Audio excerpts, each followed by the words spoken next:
Antes de convertirse en una de las sagas más grandes de la historia, GTA era un juego de conducción que casi nadie quería terminar. Los vehículos se controlaban mal, el juego fallaba constantemente y su propia empresa editora llegó a considerar cancelarlo. Pero entonces ocurrió algo inesperado. Un error hizo que los policías dejaran de perseguir al jugador de manera normal y comenzaran a embestirlo como si quisieran matarlo. Ese error no arruinó el juego, sino que lo salvó. Esta suele contarse como la historia del fallo que creó Grand Theft Auto, pero la realidad es más interesante porque GTA no nació de un solo error. Nació cuando un equipo entendió que el juego que estaba intentando construir no era tan divertido como el caos que había creado por accidente. Y para entenderlo tenemos que volver a Escocia a mediados de los años 90. En aquella época, Rockstar Games todavía no existía como la conocemos actualmente. El proyecto estaba en manos de DAN Design, un pequeño estudio escocés que ya había alcanzado el éxito con Le Mans. En 1994, uno de sus programadores, Mike Daly, comenzó a trabajar en una tecnología capaz de representar una ciudad vista desde arriba. Sobre esa tecnología empezaron a construir un nuevo juego. Su nombre provisional era Race and Chase, es decir, carrera y persecución. La idea inicial consistía en conducir por grandes ciudades, competir, chocar y participar en enfrentamientos entre policías y delincuentes. Sobre el papel parecía prometedor. En la práctica era un desastre. Aquí aparece el primer detalle que suele perderse cuando se cuenta esta historia. Racing Chase no era solamente un juego de carreras. Su documento de diseño ya incluía buena parte del ADN de GTA. El jugador podía recorrer grandes mapas, conducir distintos vehículos, bajarse de un automóvil y robar otro. También se planeaban varias ciudades, inspiradas en lugares como Nueva York, Miami y San Francisco. Incluso aparecía la idea de que robar un vehículo activara una alarma y atrajera a la policía. Por lo tanto, el famoso fallo no inventó todos esos elementos. Muchos ya estaban allí. El problema era que todavía no formaban un juego verdaderamente divertido. El proyecto fue pasando de una idea a otra. En algunas versiones se podía jugar como policía o como delincuente. Existían carreras, persecuciones y misiones relativamente lineales, pero ninguna de esas partes conseguía unirse con naturalidad. Gary Penn, productor y director creativo durante el desarrollo, explicó años después que el juego tenía dos problemas fundamentales. El primero era su inestabilidad. Fallaba con tanta frecuencia que los propios diseñadores apenas podían probar sus ideas. El segundo era la conducción. Según Penn, controlar los vehículos era terrible y demasiado parecido a una simulación. En determinado momento incluso existía un botón para abrir manualmente las puertas. El equipo estaba intentando construir una ciudad viva, pero se estaba preocupando demasiado por simularla. Y en medio de tantos sistemas, todavía no había encontrado la diversión. Entonces apareció el error. Los policías debían seguir al jugador y obligarlo a detenerse, pero algo salió mal en el sistema que calculaba sus rutas. En lugar de aproximarse y mantener cierta distancia, los vehículos policiales intentaban atravesar el vehículo del jugador. Aceleraban directamente contra él, lo chocaban, lo sacaban de la carretera y seguían atacándolo una y otra vez. Los policías habían dejado de comportarse como policías, ahora parecían completamente desquiciados. Y eso era lo más divertido. En lugar de corregir inmediatamente este error, el equipo comenzó a jugar con él. De pronto, una conducción que antes parecía lenta producía persecuciones impredecibles. Cada calle podía terminar en una colisión. Cada intento de escapar generaba una historia diferente. Y el jugador ya no necesitaba seguir una misión para divertirse. Le bastaba con provocar a la policía y comprobar cuánto tiempo podía sobrevivir. Gary Penn descubrió aquel momento como la primera vez que el equipo sintió que realmente había algo especial en el proyecto.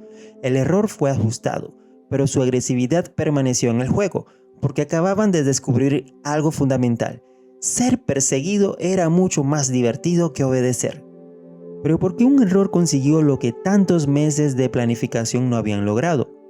Porque introdujo tres elementos que terminarían definiendo a GTA. El primero era el peligro. La ciudad dejó de ser un simple escenario y comenzó a reaccionar contra el jugador. El segundo era la libertad.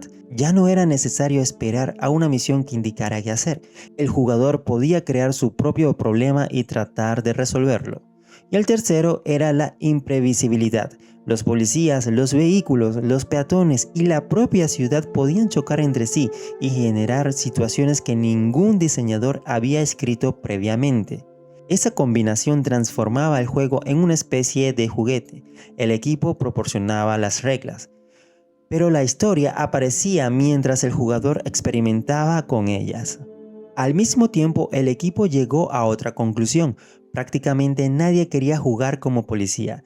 Respetar las normas, detener delincuentes y mantener el orden podía funcionar como concepto, pero romper esas mismas normas era mucho más entretenido.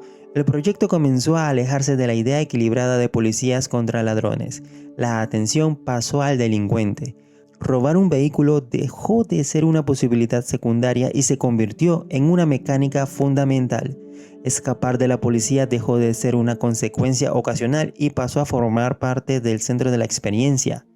Race and Chase ya no era el nombre correcto.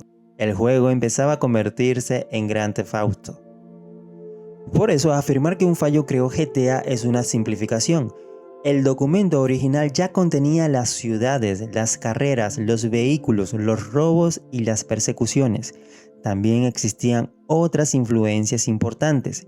Miembros del equipo han mencionado juegos como Elite, Syndicate y Pac-Man, además de películas y series de acción. Más adelante, la incorporación de misiones recibidas mediante teléfonos públicos ayudó a darle estructura al mundo abierto. GTA no nació durante un único momento mágico. Fue el resultado de muchas ideas, cambios, accidentes y discusiones. Pero el fallo de la policía sí hizo algo decisivo.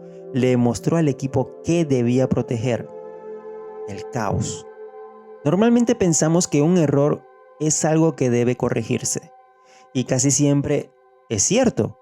Pero al desarrollar un videojuego, una aplicación o cualquier producto creativo, un error también puede revelar un comportamiento que nadie había previsto. La clave no está en conservar todos los fallos.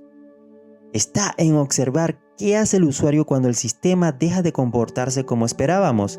Los desarrolladores de Race and Chase podrían haber corregido a la policía y continuar construyendo el juego planificado, pero se dieron cuenta de que los jugadores preferían abandonar las misiones y provocar persecuciones. El diseño decía una cosa, el comportamiento del jugador decía otra, y el equipo decidió escuchar al jugador. El primer GTA terminó llegando al mercado en 1997. Todavía estaba muy lejos de los mundos tridimensionales de GTA 3, Vice City, San Andreas o GTA 5. Se veía desde arriba, sus ciudades eran limitadas y seguía siendo un juego técnicamente irregular.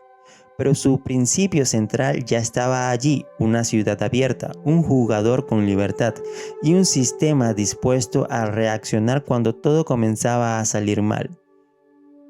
Años después, esa misma fórmula convertiría a GTA en una de las sagas más reconocibles de la industria. Y todo comenzó con un proyecto que estuvo cerca de ser cancelado y una policía que no sabía frenar. Así que no, un solo fallo no creó Grand Theft Auto, pero sí reveló su verdadera identidad. GTA no debía ser una simulación obediente sobre conducir por una ciudad. Debía ser un mundo capaz de responder al caos creado por el jugador. Y quizá esa sea la razón por la que seguimos recordando esta historia, porque uno de los videojuegos más importantes de todos los tiempos no encontró su camino cuando todo funcionó correctamente, lo encontró cuando algo salió mal, y alguien tuvo la inteligencia de no corregirlo demasiado rápido.